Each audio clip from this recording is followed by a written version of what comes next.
கார்த்திகை மாதம் வந்தாலே தெருவெல்லாம் ஒரே களை கட்டும். புதுசாக அகல் விளக்கு வாங்குறதுல ஆரம்பித்து அது சுத்தம் பண்ணி மஞ்சள் குங்குமம் வைக்கிற வரைக்கும் ஒவ்வொரு வேலையும் தனி சுகம்தான்.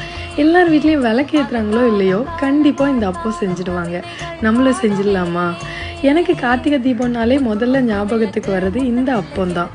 வாழைப்பழம், வெல்லம், தேங்காய் எல்லாம் போட்டு சுட சுட தேங்காய் எண்ணெயில் சுட்டு சாப்பிட்றப்போ டேஸ்ட்டு வேறு லெவல். பொரி உருண்டையை விட இந்த அப்பத்துக்கு தான் எங்கள் வீட்டில் டிமாண்ட் அதிகம்.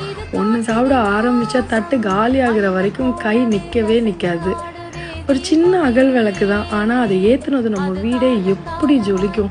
இதை பார்க்குறதுக்கு நம்ம 2 கண்ணு பத்தவே பத்தாது. நம்ம கலாச்சாரம், பாரம்பரியம் இதெல்லாம் அடுத்த தலைமுறைக்கு கொண்டு போகிறது இந்த மாதிரி தருணங்கள் தான். உங்கள் வீட்டில் கார்த்திகை தீபம் எப்படி கொண்டாடினீங்கன்னு கமெண்ட்டில் சொல்லுங்கள். ஹாப்பி கார்த்திகை தீபம்.